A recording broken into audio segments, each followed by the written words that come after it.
Hey y'all, Farmer Dre back at it. We are starting off this morning by harvesting tomatoes. So as you guys still know, tomatoes coming out of there. Beautiful, nice number ones as usual. Just loving the quality. Bunch of yellows coming on too. We just got started here, so we'll see how many we'll pick. Alrighty, so I am out here in high tunnel number 2. And I want to go ahead and show you guys the amount of green tomatoes on these plants. Dangling like grapes. Look at that. That's a 1 pounder right there. Just amazing, amazing results from these red deuce. Gotta love it. Got to love it. The size of this tomato out of number 2 here. Just absolutely amazing. I got a big palm. I mean, this is probably 1.45, 1.55 tomato here. It's a pound and a half, easy pound and a half. Just nice and amazing. So while they're picking there, I gotta go ahead and turn on the irrigation there on the direct seeded squash we did on the old strawberry patch. So I'm gonna head over there with the gator now and turn it on. Alrighty, so just got done turning on the irrigation. I am irrigating 5 rows at a time now. Soil's super dry. We haven't had much rain, so everything's been supplemented to the ground here. But as you guys can see here, this squash here has been in the ground for only 14 days. You guys can see here, 14 days seed to now. Just look how amazing, I mean, just how big they got. So this here, this is zucchini after 14 days of transplant. Look at the size of those plants. Just amazing, amazing, amazing. Just beautiful. And then we got some yellow zucchini here, cucumbers, yellow squash, and all the other squashes throughout there. So it's looking really good out here. So the reason these squash out here are doing so well, first of all, a direct seeded plant will do a whole lot better than a transplant because it doesn't have to go to that transplant shop. And another reason, I mean, it's been so hot and warm. We have really long days this time of year. So that's what squash likes, is really long days and hot weather. So whenever we went ahead and direct seeded all these, the soil temperature underneath that black plastic was really warm. I didn't take a soil a probe to measure it, but I guarantee you it was 80 plus underneath the soil there. So the seeds germinated really fast, and then if we keep that soil temperature high and moist, it will just keep those plants will keep on producing and growing. So that's the plan here. They'll be growing nicely. Hopefully we'll be harvesting off of the zucchini here in the next 2 to 3 weeks, and then we'll be good to go. So these are the tomatoes that we transplanted. They're just now starting to flower, starting to set some fruit on here. And you know, there's some empty patches there. I transplanted them and I forgot to irrigate them for about 2 days after I transplanted, so some of them didn't make it. We were just so busy and I didn't think about doing that. But these are the main variety out here is probably red deuce, mixing with some Carolina gold and some beefsteak or whatever we had that we didn't sell for the spring. So hopefully in the next, you know, 40 to 50 days or so, 40 to 50 days, we'll be seeing some ripe tomatoes on these plants. And this is perfect because then the high tunnel tomatoes will start slowing down 50 days from now, about middle of August. So perfect timing. I wish we got these in the ground earlier, but it is what it is. Strawberry season ran a little longer. So then, as you guys know, we are going to do strawberries again. I actually just got done ordering the plugs for next spring, or this fall, for next year's harvest.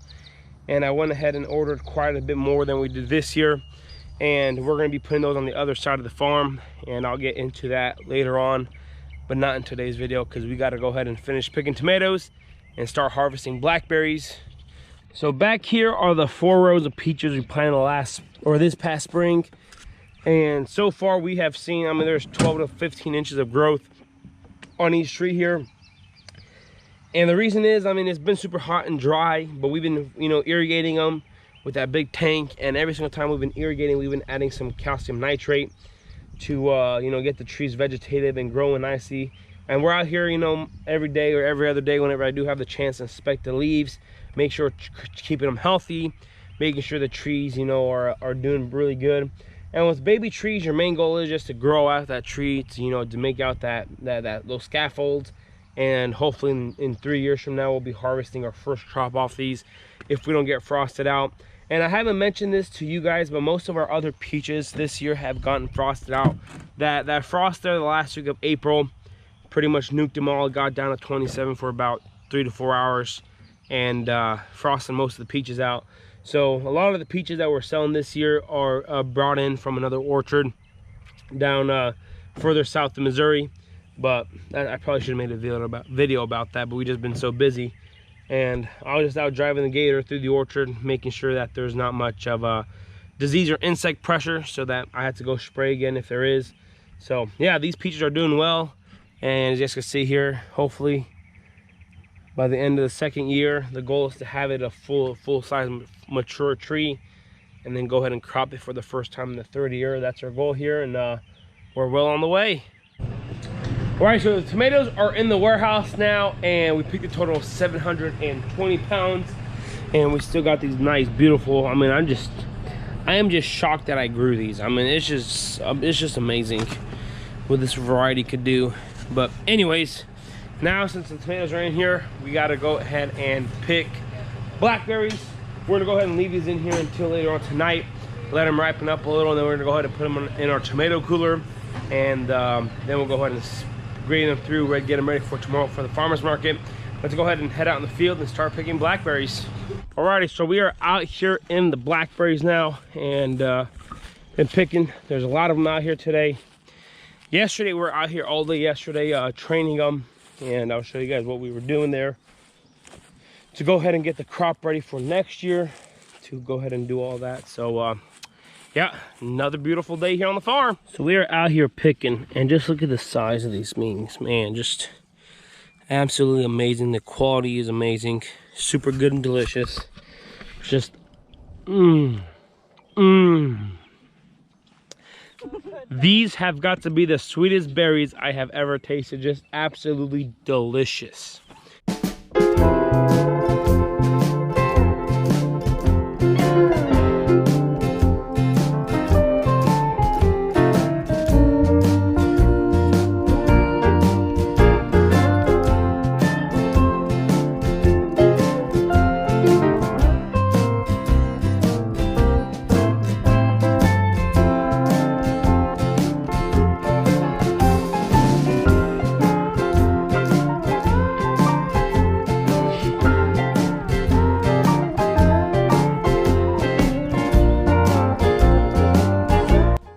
Alrighty, so we're gonna go ahead and put these inside the cooler in the warehouse.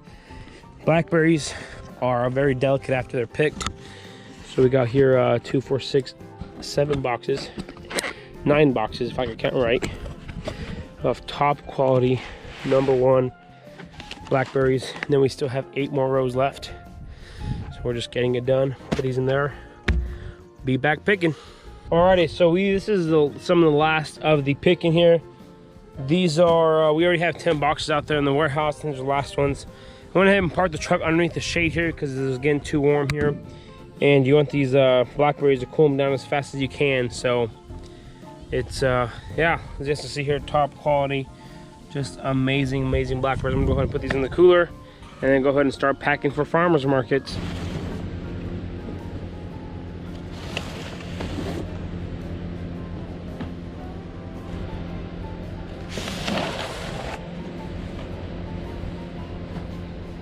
Alrighty, so it got dark outside now, and we started packing peaches about 4 o'clock-ish after we got done picking the blackberries there. And we're out here with the crew. We got Isaac, Anna, and Adrian. We are packing. As you guys saw earlier in the video, most of our peaches got frosted out this year by the frost that last week of April there. So all of these peaches we're packing right now are from the Boot Hill of Missouri. They come from Campbell, Missouri. And Campbell, Missouri is actually the peach capital of Missouri. The farmer that we know down there grows over 1,000 acres of peaches.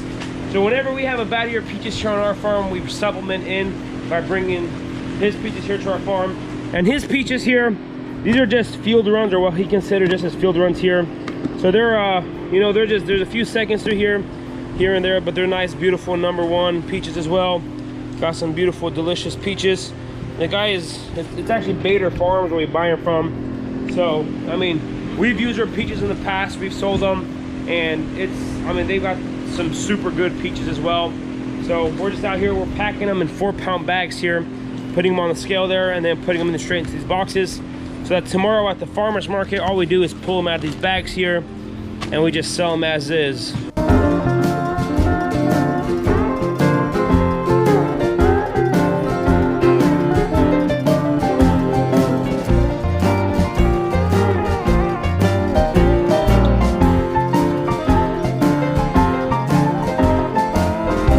So all done packing the peaches.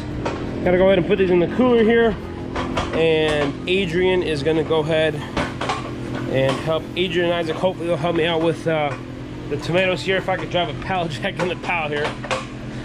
Well, it is currently about, I don't even know what time it is. It's getting late. 11:06. We still gotta pack tomatoes and get all the baked goods ready. The baked goods are already baked. My sisters are busy today doing that, and we gotta pack the tomatoes. We gotta go through them, grade them, select them, put the number ones, the seconds, then all the canners that will take to market tomorrow. I'm gonna go ahead and roll this in the cooler here and start tomatoes.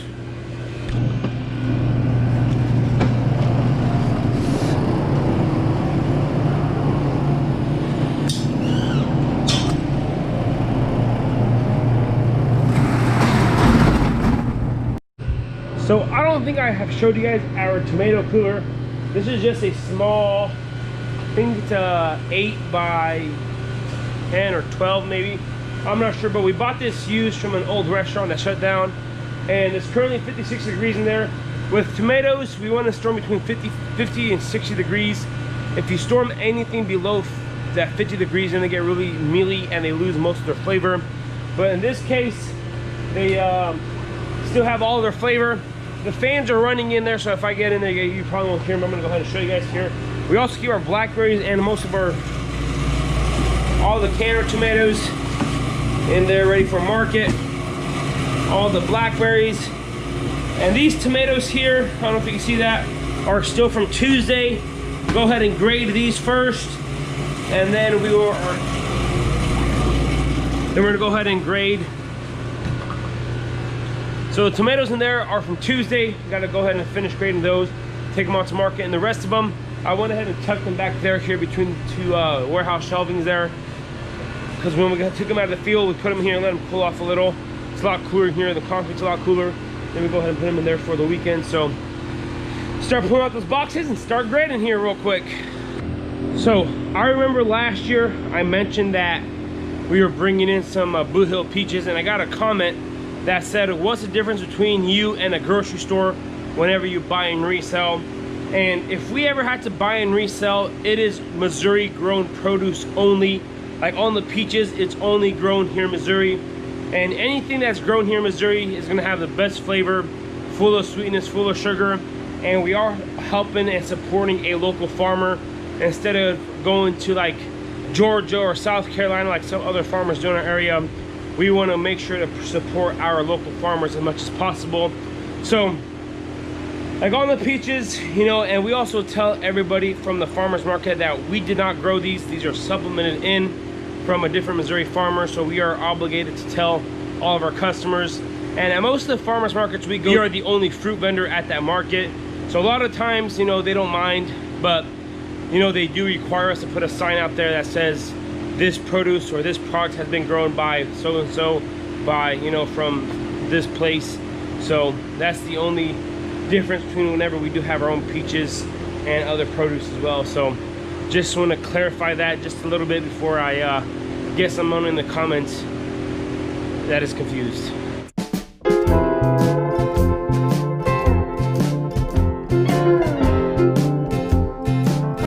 Alrighty, so just got done packing the tomatoes. It is 12:27 a.m. It's Saturday morning. We gotta go to bed for a couple of hours here and then be back out here in the morning about 5 o'clock, 5:30. Total, I'm taking 16 30-pound boxes to farmers markets. I am taking 12 of the number one and then 5 of the seconds there. For some reason, we had a lot more seconds this week than we usual. So I'm gonna take 5 of those, see if I can get rid of them tomorrow. And hopefully, on average, that's what I've been selling for the past 3 to 4 weeks, is that many tomatoes. and then plus the peaches and all the blackberries I'll get out of the cooler in the morning. But anyways, this is going to be pretty much it for today. If you guys haven't already, go ahead and hit that subscribe button. Go ahead and like that button if you guys enjoyed today's video. Don't forget to hit that notification icon so you guys can be notified whenever I do upload a video. I want to say thanks for watching up to this point. You guys have a good day. We'll see you next time.